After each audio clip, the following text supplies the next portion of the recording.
Class 10th history का हमारा आज का टॉपिक है salt march and civil disobedience movement.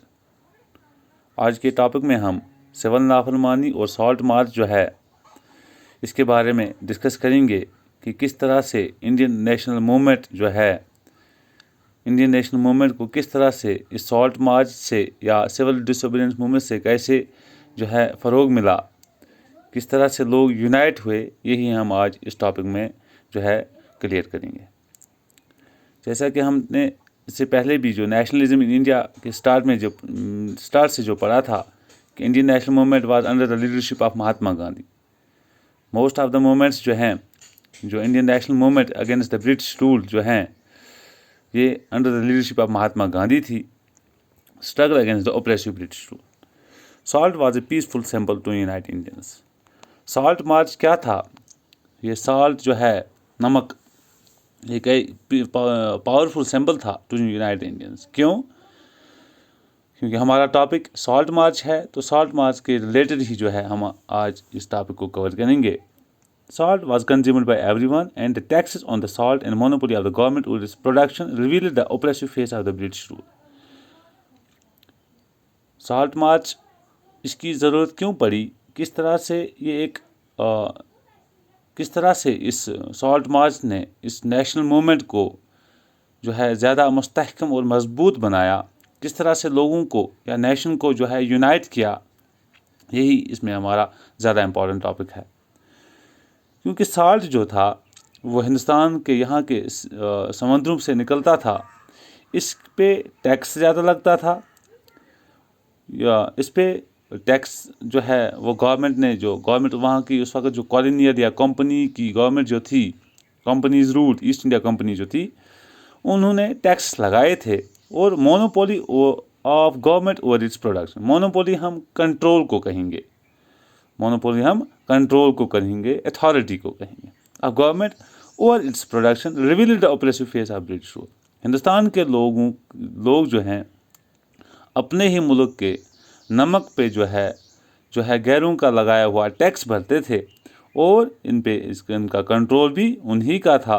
तो ये चीज़ें जो हैं इसने रिवील किया ऑपरेसिव ब्रिटिश रूल। तो गांधी के पास, क्योंकि वो लीडरशिप चलाता था, उसके पास एक अच्छा ऑप्शन था टू यूनाइट इंडियंस या to unite the nation. On 31 January, इससे पहले क्या होता है कि सॉल्ट मार्च जो है शुरू होने से पहले जो है इसका पस मंज़र ये था, इससे पहले के हालात ये थे। 31 जनवरी 1930 को गांधी ने जो एक लेटर लॉर्ड इरविन को भेजी। लॉर्ड इरविन जो है गवर्नर जनरल था, स्टेटिंग 11 demands which were of different nature. एक लेटर भेजी जिसमें उन्होंने अपनी डिमांड्स को जो है मनवाने के लिए जो है ज़्यादा जोर दिया। तो उसमें बहुत सारी डिमांड्स जो थी जनरल इंटरेस्ट्स की भी थी, और जो कुछ स्पेसिफिक क्लासेस की, लाइक पीजेंट्स की, लाइक बिजनेसमैन की, लाइक ट्रेड रिलेटेड जो है कंसेशंस की डिमांड करी। लेकिन मोस्ट ऑफ द डिमांड्स जो थी वो थी टू एबॉलिश सॉल्ट टैक्स, कि सॉल्ट टैक्स जो हम पे जो है जालिमाना टैक्स लगाया जाता है, इसको एबॉलिश करना। The letter of Gandhi to Irwin was an ultimatum, कि अगर हमारी डिमांड्स को पूरा नहीं किया गया तो एक अल्टीमेटम था। उसके बाद क्या होगा? If not then Congress would launch a civil disobedience movement.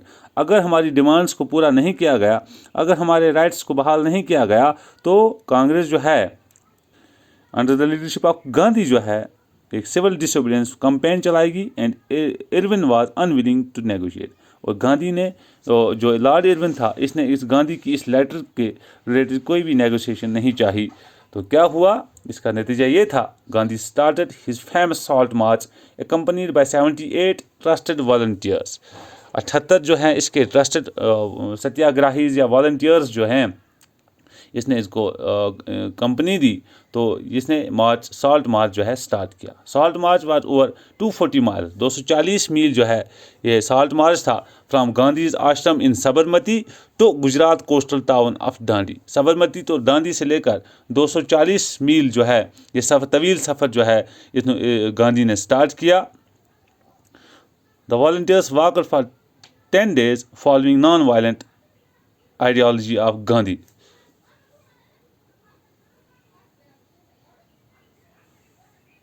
Non violent ideology of Gandhi. Peacefully जो है इन्होंने वॉक किया to reach Dandi to break the salt law. On 6 April they reach Dandi and ceremonially violated the law. Law कौन सा था? Salt law, कि इस पे जो है इसकी जो है इस पे टैक्सेस लगाना या इसकी प्रोडक्शन पे मोनोपोली के या कंट्रोल होना, इसके अगेंस्ट जो है इन्होंने इस लॉ को ब्रेक किया। This marked the beginning of civil disobedience movement. इससे क्या हुआ? सिविल डिसोबीडियंस मूवमेंट जो है ये शुरू हुआ। अब सवाल ये होता है the difference between non cooperation and civil disobedience. पहले वाले क्लास के टॉपिक में हमने नॉन कॉपरेशन, अदम तावन तहरीक, और आज के टॉपिक में हमने सिविल डिसोबीडियंस पढ़ा। तो हो सकता है कि आपके जहन में ये कन्फ्यूजन रहे कि सिविल नॉन कॉपरेशन तो भी यही होता है और सिविल डिसोबीडियंस ये तो आपस में इंटर रिलेटेड हैं। तो नॉन कॉपरेशन जो है to refuse any cooperation with British, refuse इनकार करना, किसी भी किस्म का कोई भी तावन जो है किसी भी किस्म की कॉपरेशन जो है उससे इनकार करना, ये हम नॉन कॉपरेशन में समझेंगे। लेकिन जो सिविल डिसोबीडियंस है along with refusal to cooperation and to break the law. Non cooperation में हम लॉ ब्रेक नहीं कर सकते, लेकिन जो सिविल डिसोबीडियंस है इसमें आप रिफ्यूज़ इनकार कर सकते हैं टू कॉपरेशन, किसी भी किस्म का तावन जो है उसके साथ साथ टू ब्रेक द लॉ। कोई भी law enforced by the company, enforced by the British rule जो है इसको तोड़ना, ये हम सिविल डिसोबीडियंस मूवमेंट में, सिविल डिसोबीडियंस प्रोसेस में देख सकते हैं, समझ सकते हैं। तो इससे क्या हुआ? जब गांधी ने सॉल्ट जो है जब डांडी पहुंचे 6 April they reach Dandi and ceremonially violated the law, manufactured law by boiling sea water. This marked the beginning of civil disobedience movement. तो इसने वहाँ पे डांडी जो है कोस्टल एरिया ऑफ गुजरात जो है वहाँ पे जाके जो सी वाटर को बॉयल किया, वहाँ पे खुद इन्होंने नमक तैयार किया और खुद इसकी प्रोडक्शन जो है स्टार्ट करी। तो इससे क्या हुआ? इससे पूरे इलाकों में जहाँ पे भी ये सॉल्ट टैक्सेस लगाए जाते थे कोस्टल एरियाज़ में जो है लोगों ने जो है वायलेट होके जो है इन्होंने इन लॉज को ब्रेक किया। ये एक तो इस मूवमेंट ने जो है ज़्यादा फ़रोग पाया। The movement spark people and spread over most of the areas where people break the salt law. तो लोगों ने जो है सॉल्ट लॉ को ब्रेक किया। तो फॉरेन क्लोथ्स वेयर बॉयकॉटेड। अब जो है नॉन कॉपरेशन मूवमेंट और सिविल डिसोबीडियंस मूवमेंट आपस में मिल के जो है इसकी आइडियोलॉजी जो है आपस में मिल गई। Now foreign clothes were boycotted, liquor shops were picketed, peasants refused to pay taxes, people resisted and revolted against the government and in response to this. हाँ, तो ये चीज़ें जो हैं ये हमने पिछले वाले टॉपिक में पहले ही डिस्कस करी हैं। तो इसके रेस्पॉन्स में जो है government adopted brutal repressive policy. Brutal repressive policy क्या है कि अगर आप यहाँ से जो है रजिस्ट कर रहे हैं, रिप्रेसिव अपनी कंपेन या अपनी मूवमेंट चला रहे हैं, तो गवर्नमेंट जो है वो भी इन रेस्पॉन्स जो है ब्रूटल रेप्रेसिव पॉलिसी इस्तेमाल करेगी। By thousands of satyagrahis were arrested and women and children were beaten. तो बहुत सारे सत्याग्रहीज को या कांग्रेस लीडर्स को जो है अरेस्ट किया गया। In this whole scenario Gandhi once again decided to call off the movement.